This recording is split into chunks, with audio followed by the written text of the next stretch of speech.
পৃথিবী থেকে প্রায় ৪০০ কিলোমিটার ওপরের কক্ষপথ থেকে তোলা এক বিস্ময়কর ছবিতে জ্বলজ্বল করছে পবিত্র মক্কা নগরী। নাসার নভোচারীর ক্যামেরায় ধারণ করা দিব্য আলোর এই দৃশ্য দেখে মুগ্ধ নেটিজেনরা।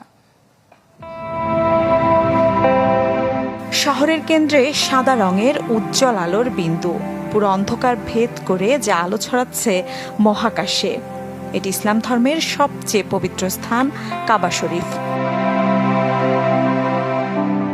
নাসার সাবেক নভোচারী ও অভিজ্ঞ অ্যাস্ট্রোফটোগ্রাফার ডন পেটিটের তোলা চমৎকার এই ছবিটি গেল কয়েকদিন ধরেই আলোড়ন সৃষ্টি করেছে সামাজিক যোগাযোগ মাধ্যমে। পৃথিবী থেকে প্রায় ৪০০ কিলোমিটার উচ্চতায় আন্তর্জাতিক মহাকাশ স্টেশন থেকে গেল সপ্তাহে ছবিটি তোলা হয়, যাতে মক্কা নগরীর বিস্তৃত জনবসতি ও পাহাড়ি উপত্যকার প্রাকৃতিক গঠন ফুটে উঠেছে। তবে সবচেয়ে আকর্ষণীয় হল মসজিদুল হারাম ও তার কেন্দ্রস্থলে অবস্থিত কাবা শরীফের ঔজ্জ্বল্য। বৈজ্ঞানিক বিশ্লেষণ বলছে, আন্তর্জাতিক মহাকাশ স্টেশন থেকেও কাবা শরীফ উজ্জ্বল দেখার অন্যতম কারণ হল শক্তিশালী ফ্লাড লাইট দিয়ে স্থানটি আলোকিত থাকা। এই কৃত্রিম আলোকরশ্মি মহাকাশের দিকে সরাসরি প্রতিফলিত হয়।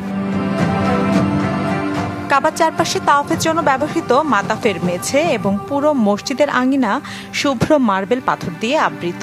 এই সাদা মার্বেল মেঝের ওপর শক্তিশালী আলো পড়লে তা উজ্জ্বলভাবে প্রতিফলিত হয়ে মহাকাশের সংবেদনশীল ক্যামেরায় ধরা পড়ে। আন্তর্জাতিক মহাকাশ স্টেশনে থাকা নভোচারীরা প্রায়শই লং এক্সপোজার ফটোগ্রাফি কৌশল ব্যবহার করেন।